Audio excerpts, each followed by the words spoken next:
Je m'appelle Audrey Carlier, je suis ergothérapeute, donc j'ai 27 ans.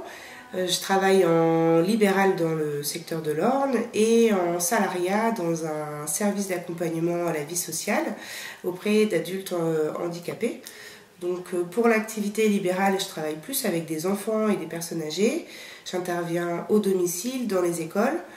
Et pour le salariat, je travaille plutôt au domicile également, mais auprès de personnes qui sont cérébro-lésées, c'est-à-dire qui ont une atteinte cérébrale ou blessées médulaires, plutôt une atteinte au niveau de la colonne vertébrale. Donc c'est des personnes qui ont pu avoir un AVC, qui peuvent être paraplégiques, tétraplégiques et qui ont besoin d'adaptation. L'ergothérapie, justement, c'est le métier qui permet d'adapter les contraintes que la personne rencontre à cause de sa situation de handicap aux exigences de la vie quotidienne. Donc on peut intervenir aussi bien dans les activités qu'on appelle les activités de la toilette, les activités d'habillage ou les activités professionnelles. Pour un enfant, ce sera plutôt les troubles, tout ce qui est lié plutôt aux apprentissages, l'école, l'écriture, la lecture. Et pour un adulte, ça va dépendre de son métier. Parce que notre métier travaille en lien avec l'activité, les capacités de la personne et puis l'environnement. Donc c'est pour ça qu'on adapte également l'environnement matériel de la personne. Ça peut être autant adapter la maison, adapter une voiture aussi pour qu'une personne en fauteuil roulant puisse conduire, etc. Autant de situations, autant d'interventions possibles.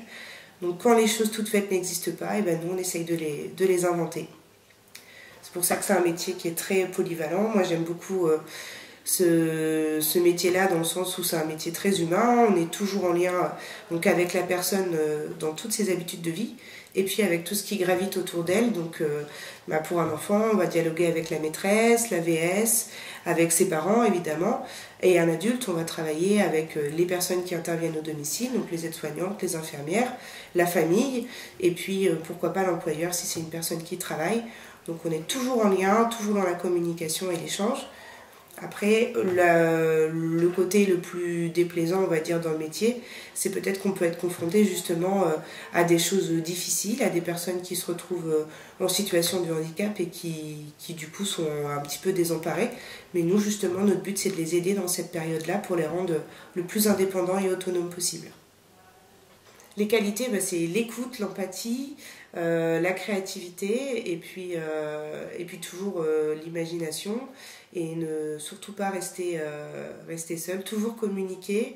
Et puis pour un jeune qui aura envie de faire ce métier, il faut se dire que c'est vraiment quelque chose, un métier dans lequel on ne peut pas s'ennuyer, c'est très épanouissant et on est à la rencontre des autres métiers du médico, du social et du médical.